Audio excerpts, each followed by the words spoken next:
Wherever you go, whatever you do, throw a little at it. Omax, Vest and Briefs. மேற்கு வங்கத்தில் இரண்டாம் கட்ட சட்டமன்ற தேர்தலுக்கான பரப்புரை ஓய்ந்திருக்கிறது. இது குறித்த கூடுதல் விவரங்களோடு இணைகிறார் நமது செய்தியாளர் கவியரசன்.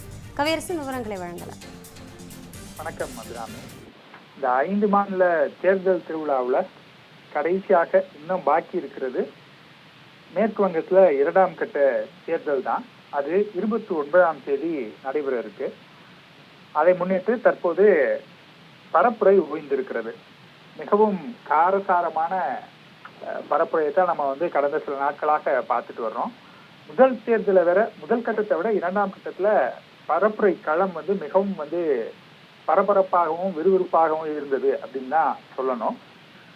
பிரதமர் மோடி அவர்கள் தொடங்கி உள்துறை அமைச்சர் அமித்ஷா அவர்கள், காங்கிரசினுடைய மூத்த தலைவர் ராகுல் காந்தி, மேற்கு வங்க முதலமைச்சர் மம்தா பானர்ஜி, இப்படி பல்வேறு முக்கிய தலைவர்கள் தேர்தல் நடக்கக்கூடிய இடங்கள்ல மிகவும் தீவிரமான பரப்புரையை மேற்கொண்டாங்க.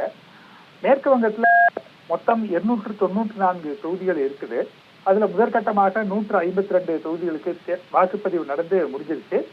இப்ப ரெண்டாவது எஞ்சி இருக்கக்கூடிய 142 தொகுதிகளுக்கு வாக்குப்பதிவு நடைபெற இருக்கிறது.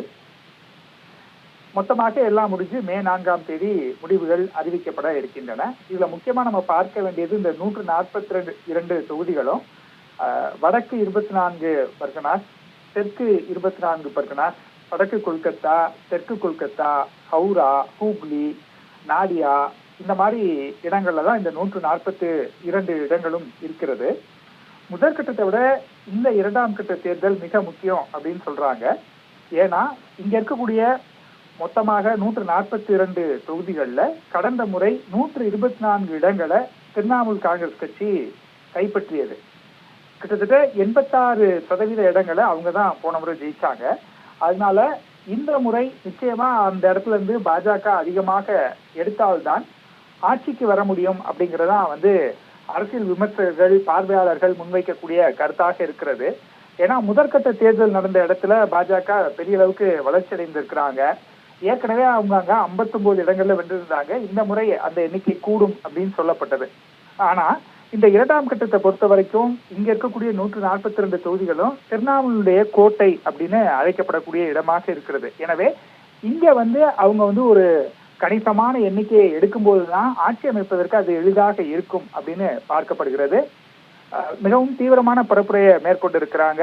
குறிப்பா சொல்லணும் அப்படின்னா பிரதமர் மோடி அவர்களை பொறுத்த வரைக்கும் மே 4ஆம் தேதிக்கு பிறகு பாஜக அரசினுடைய பதவியேற்பு விழாவுக்கு நான் நிச்சயமாக மேற்கு வங்கத்துக்கு வருவேன் அப்படின்னு சொல்லியிருக்கிறாங்க.